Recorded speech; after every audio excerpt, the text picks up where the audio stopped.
Bismillahirrahmanirrahim.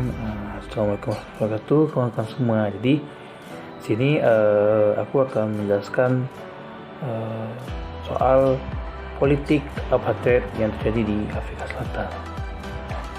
Nah, mungkin kita terlebih dahulu mencari pengertian apa sih apartheid itu.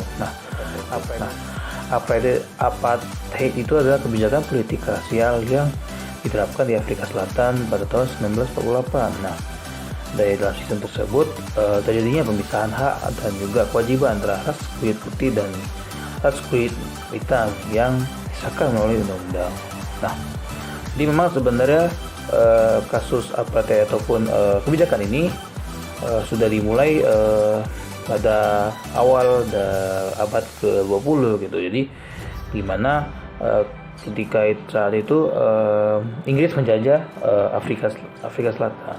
Jadi ya selama kebijakan itu berjalan, ya kita lihat ada diskriminasi yang terjadi terhadap ras kulit hitam yang bisa dibilang di sini menjadi minoritas. Oke, mungkin juga yang paling pertama kita bahas yaitu gimana kira terbentuk kebijakan tersebut. Nah, pada tahun 1948 akhirnya apartheid itu disahkan melalui undang-undang dari Partai Nasional yaitu NP yang berkuasa dari tahun 1948 sampai 1994. Sebenarnya ya seperti yang aku bilang bahwa kebijakan tersebut sudah lama itu. Nah, sebenarnya tujuannya dibentuk itu untuk memperkuat kekuasaan Partai Nasional itu atas sistem ekonomi dan sosial di Afrika Selatan. Karena tapi walaupun seperti itu, yang dilihat bahwa pada masa apartheid itu berdampak buruk bagi kesejahteraan rakyat Afrika Selatan gitu, terutama yang minoritas yaitu kulit putih, di mana dalam kebijakan tersebut kulit hitam tidak dilibatkan ataupun campur tangan dalam soal ketegasan maupun juga dominasi dan kekuasaan dari kaum putih, dari kaum kulit putih gitu, mau dari sosial maupun dari pemerintahan tadi. Nah, malah sekitar 80% wilayah Afrika Selatan itu malah dikuasain oleh kulit putih gitu. Jadi bukannya orang Afrika ataupun kulit hitam yang mendominasi, tapi malah orang putih itu. Lalu akhirnya pada tahun 1961 setelah pemilu khusus kaum kulit putih, mayoritas penduduk kulit hitam selalu didiskriminasi gitu dan dijadikan bantu di rumahnya sendiri. Nah, kuatnya pengaruh kulit putih itu karena kesenjangan ekonomi yang memang udah ada dari dulu kan itu. Akhirnya kulit hitam tidak senang dengan kedudukan mereka sebagai orang yang tertindas di negara sendiri. Jadi akhirnya mereka membuat sebuah persatuan Afrika Selatan yaitu South Africa Native National Congress yang akhirnya kemudian berganti menjadi African Nation Congress atau ANC.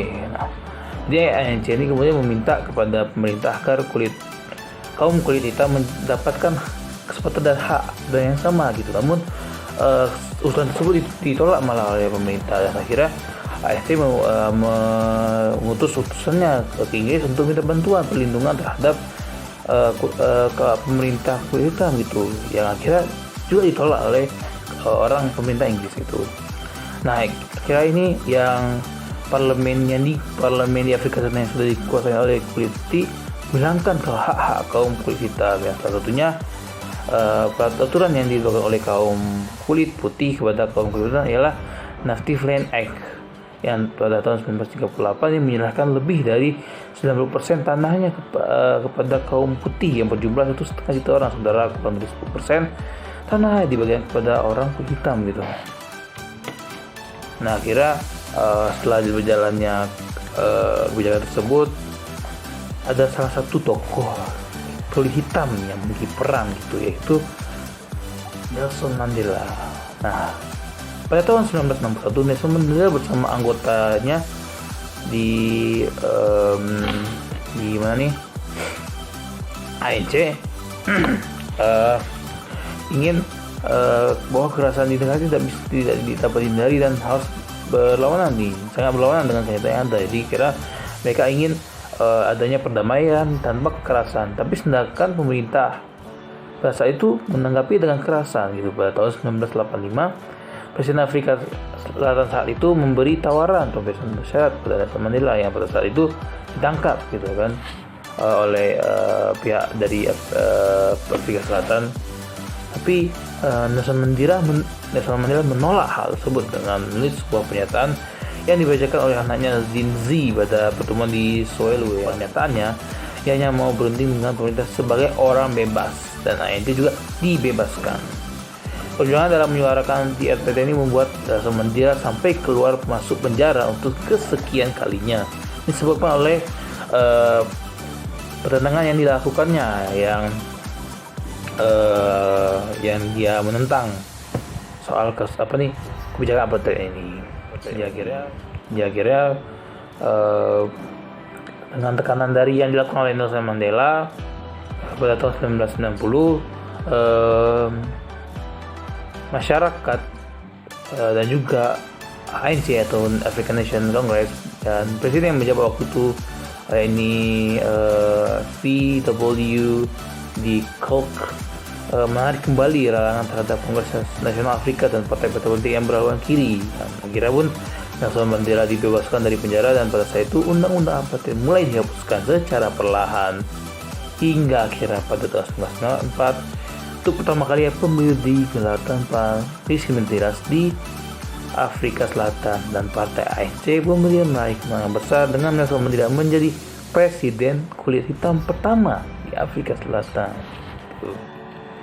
Nah, jadi akhirnya setelah bertahun-tahun dan termasuk akhirnya Nelson Mandela yang menjadi tokoh utama dalam penyelesaian kasus ataupun kebijakan apartheid ini jadi presiden gitu. Jadi memang bisa yang kita simpulkan bahwa perjuangan itu tidaklah memang mudah ya gitu dan juga membutuhkan waktu, tapi dengan tekad yang baik.